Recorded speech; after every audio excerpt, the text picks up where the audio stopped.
Ideas have consequences, sometimes good, sometimes bad, and sometimes catastrophic, like the ideas of Karl Marx.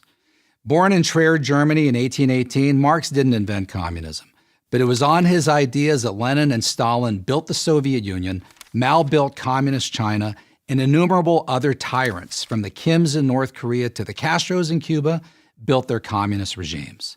Ultimately, those regimes and movements calling themselves Marxist murdered about 100 million people and enslaved more than 1 billion. Marx believed that workers, specifically those who did manual labor, were exploited by capitalists, the people who owned, as Marx put it, the means of production, specifically factories, but who did very little physical labor themselves. Only a workers' revolution, Marx wrote in Das Kapital, could correct this injustice. What would that revolution look like? Marx and his collaborator Friedrich Engels spelled it out point by point in the Communist Manifesto. It included the abolition of property and inheritance, and the centralization of credit, communication, and transport in the hands of the state, and a lot more along the same lines. In other words, the state owns and controls pretty much everything. This notion was widely discussed and debated in European intellectual circles during Marx's lifetime, but nothing much came of it until Vladimir Lenin took power in Russia in 1917. This changed everything. Despite its repeated economic failures, Lenin's Russia, which became known as the Soviet Union, became the model for dictators around the world. Wherever Marx's ideas were practiced, life got worse. Not by a little, but by a lot. There is not a single exception to this rule. Not the Soviet Union, not Eastern Europe, not China, not North Korea, not Vietnam, not Cuba, not Venezuela, not Bolivia, not Zimbabwe.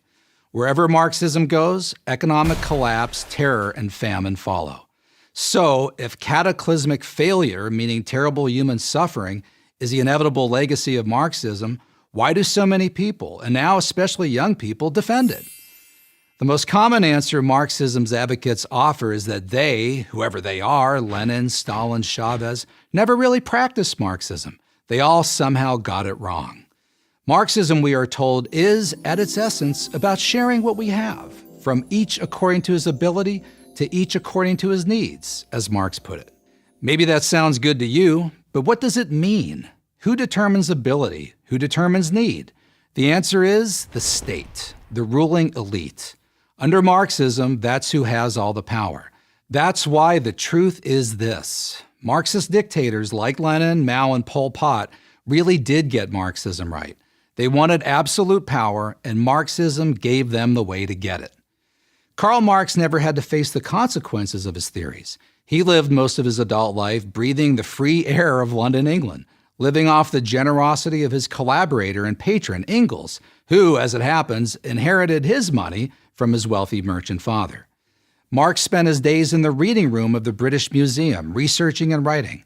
Although he was obsessed with the term scientific, he was never able to marshal data to prove his theories. There's a good reason for this. There was no data to prove his theories. For all his time in the library, Marx couldn't find any evidence to suggest that capitalism, the free exchange of goods and services through privately owned business, was a passing phase. Throughout the industrial age, working conditions constantly improved and wealth expanded. Marx had to rely on outdated reports to make his case, and even then he had to manipulate the data to get it to conform to his predetermined theories. But Marx really had no interest in proving his theories. He knew that they could be put into practice only by brute force. He said so himself.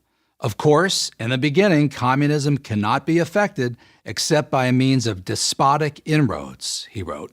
His ends could be attained only by the forcible overthrow of all existing social conditions. All existing social conditions. That's religion, family, personal possessions, freedom, and democracy. They all had to go in order to achieve Marx's vision of an earthly paradise. But since few people give up their liberties and property voluntarily, creating a Marxist state has always required guns, prisons, and summary executions. Marx's many disciples from Lenin on never considered this a problem. Some, like revolutionary poster boy Che Guevara, considered it a bonus. I don't need proof to execute a man, Che is said to have boasted. I only need proof that it's necessary to execute him. If you're still a fan of Marxism after all the death, suffering, and destruction it's caused, that's your right. But own up to it. Don't hide behind the "it's never really been tried" line. It has. I'm Paul Kengor, professor of political science at Grove City College for Prager University.